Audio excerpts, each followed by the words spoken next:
Hello and welcome to Hyper Production with me, Rory. In this episode, we're going to be looking at loops and clips within the session view of Ableton Live 9, so stay tuned.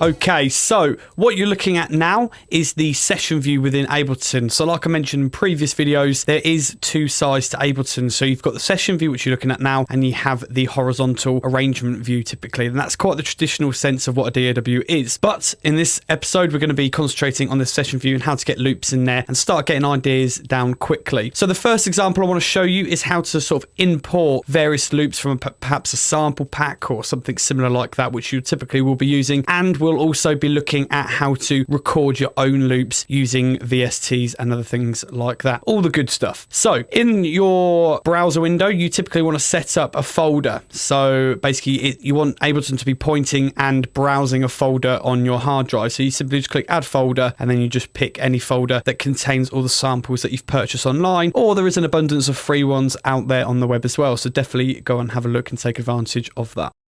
So I'm going to be using Loopaholic's Liquid D&B construction kits for this particular tutorial, but you can use any loops that you like, and I'll show you how to import them and how to basically get them fitting in within your project. So I already know, because I've had a look at it before this tutorial, that we're going to be at 175, which is a very typical drum and bass tempo. So when I scroll down here, you'll notice that we have a construction kit here, and then we're going to go down to WAV, and we're going to be using this particular one in D. So then, as you can see, we've got a mixture of bass, bongos, effects, hi-hats, pianos, kick drums, and anything like that. So I think the best place to start is that we're going to use this kick, and we're going to click, and then we're going to drag it up to our audio, and then you can choose whereabouts you want it within the line. Now, the reason you can choose where you want it in the line, imagine that going lengthways is what's called a scene. So it's all controlled by this master channel at the end on the right here. So you can then rename all these number ones and twos. So you can call this like intro. And basically what this does, when you press play, it will then initiate all the clips that you've got going in a row. So then if you add various different channels, then you can add various different loops into each of those tracks, if you like. And then you can trigger them all at the same time by clicking this play button on the master channel, and that will play all of them in a line there. Then when you go down, you can't play two clips simultaneously going down. You can only do it going across. So that's where the terminology, the scenes, come from. So then you can picture it like you've got your intro, your verse, choruses, all that other good stuff as well, and then you just sort of go down. And then if you're wondering like, well, would not a kick if I've just got it there, what do I need to do to get that playing all the way through? Well, you simply just press option and then click, or hold down option, click, and then drag down, and then you can just play it there. And then whatever scene you pick, you'll always have that same loop going through all the various different scenes. Okay, so what we're going to do, we're going to start building up some loops. So what I'm going to do now is just play that through to give you an example.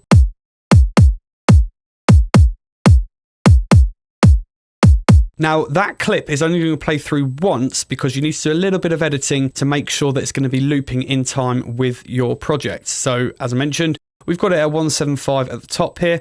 So what we need to do first now is click warp. So what warp is going to do is going to map the transients from the audio file to match the BPM that we've got going on in our track. So it's going to try and predetermine itself what BPM it is, but we can tell that's slightly off. So it's not going to warp it to exactly 175, but that's easily rectified. You just double click on there. Because we know what the tempo is going to be, we can simply just type in our tempo there and we are good to go. Because in our sample pack, it says it's at 175 BPM, so we know it needs to be at that. And then we're going to hit loop, and that is it.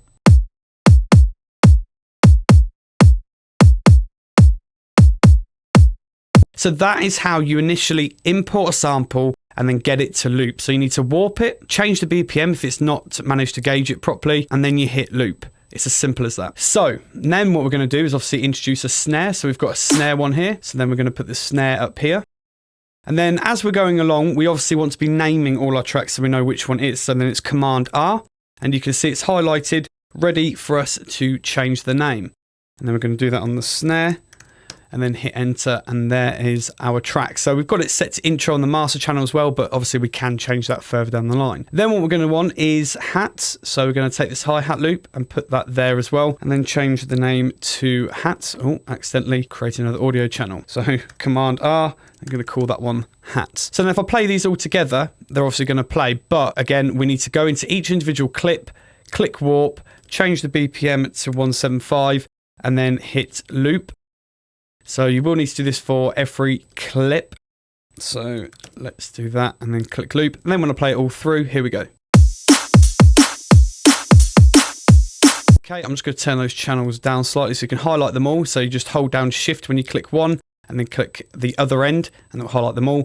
And then we can just simply drag down all our faders in one fell swoop like that. So another good feature about the sample editing within Ableton is that you can actually speed up the rate of the tempo of the sample by 2, or you can halve it using these little buttons underneath the tempo bit here. So the segment BPM. So what I reckon we might want to do is actually double speed the hi-hats, because I think that might actually sound a bit better. So then I'm going to click this one here, and it's going to shorten it like that. And then the hi-hats should match the genre that we're in. So drum and bass, nice quick hi-hats. So here we go.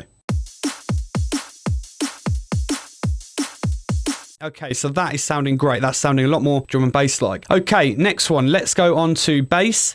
And then again, we need to click on the bass. We need to warp it. We need to change that to 175 because that's the BPM that we're in. And we're going to click loop, and here we go.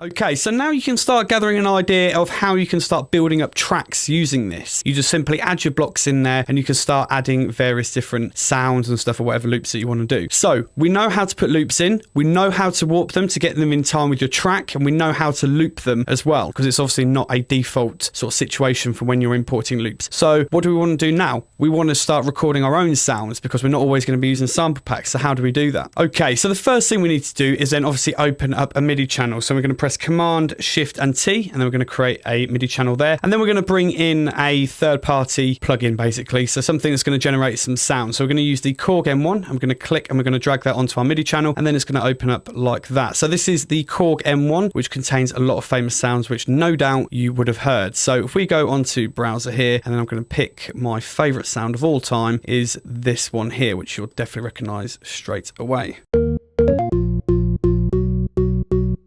So that is the classic sound of the Korg M1. So what we're going to do is now do a little bit of setting up, and then we're going to start recording some loops. So the first thing that you want to take note of is you'll probably notice that there's some square stop buttons on our MIDI track. Now we want those to be record buttons, because if we click record up here on the main transport window and start playing, it's not going to record. So we need to arm the track. And when I do so, you'll notice that these squares are going to change into circles. So record arm buttons or record buttons. Okay, so there we go. Then also what we need to do is make sure that our monitor is set to in, so we can actually hear what we're playing. Okay, but we need to make sure that that is switched to auto when we're going to play it back. Okay, so here we go. I'm just going to play something, and I've got my metronome on. We've got a 1 bar count in, so we are good to go. So here we go.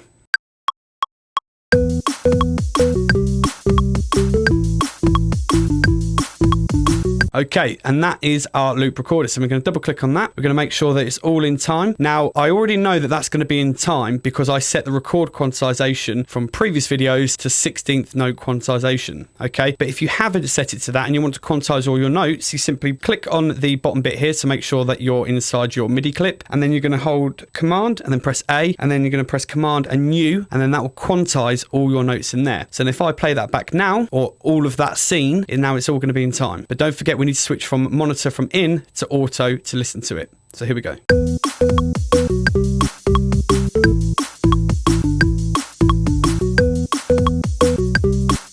Okay, so that's not perfectly in time, that's down to my playing, but you kind of get the gist of where we're going with that, and that's how you quickly record loops in there via plugins. So you can imagine you can start getting some ideas together really quickly and really easily. And then you can start creating yourself some scenes. So then if you go down to this master channel here and press Command R, you can then do like a verse, and then you can start maybe going on to like a chorus or a bridge or something similar like that. And then you can start building up ideas and actually doing full arrangements really quickly. So we've created loads of loops and we've created loads of sound in the session view. How do we turn it into a full song? Well, this is where you just basically record it into the arrangement view. Now, a button that's worth noting in this arrangement view is that this one here. So this little orange button basically signifies that we are still in session mode. When you're playing a sequence within session mode, it's obviously not playing anything from the arrangement window because there's nothing there to play because all our clips within the session view, okay? But if we want to start editing and doing some stuff within the arrangement window, then you simply just click that off and then we are now back in the arrangement window. So what we want to do is actually record our set and record our session into the arrangement window. So what I'm going to do quickly is actually go back to our folder, our sample folder, and bring in that bass again. And then what I'm going to do is actually create sort of a quick track or a quick idea just for the sake of this video of how we're actually going to record a set. So probably going to start off with just the hi-hats, and then we're going to copy our hi-hats down to there to get the drum beat going. And if you want to highlight a few of them, you hold down Shift and you click in there and you'll see all of them highlighted. Hold down whatever one you've got highlighted, hold down Option and then drag down, and that will drag all of them down. So then you can see we've got an intro, a chorus, a verse, and then a chorus. So if I play them through.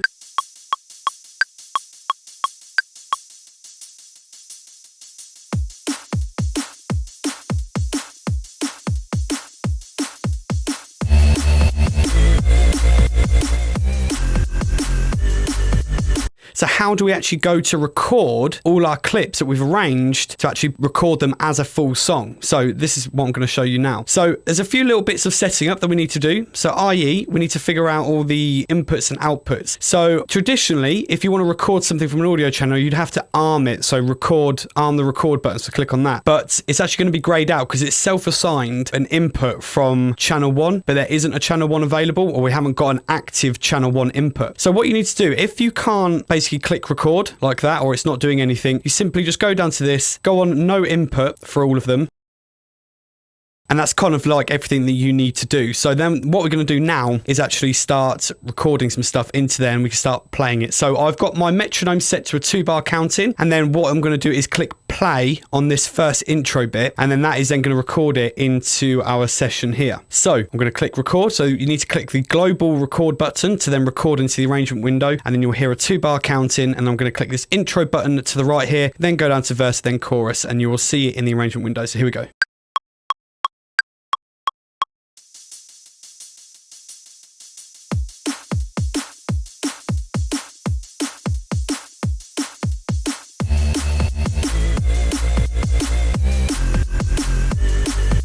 Okay, and then over at our arrangement window, you can see it all there. Now you're going to notice that it's all grayed out because we actually need to switch off session view to then enable us to edit within the arrangement window. So then we go back up to this orange button at the top here, we click that, and then everything will come to light. And then you can simply just click play and it will play through what we've recorded from our session view into our arrangement window. So that is a really quick way of how to get ideas down, how to build a load of clips together, and then start utilizing them into creating fresh new ideas and actually turning them into songs. So that's the great thing about Ableton. You're able to get any ideas down quickly, efficiently, so it doesn't ruin your creative flow, and then you can really get some cool and interesting ideas and maybe some stuff that you haven't pre-planned before.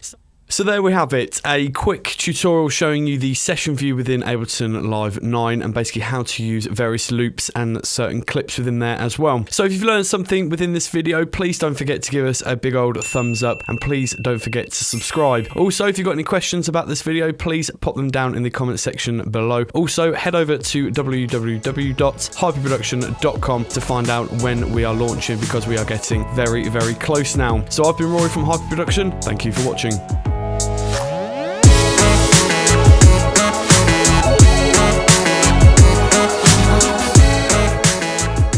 Hi guys, I hope you enjoyed that video. If you want to watch more, then click on the links next to me and don't forget to subscribe. If you want to find out more information about us, then head over to www.hyperproduction.com and join our mailing list to get all the latest. So I'll see you on another video.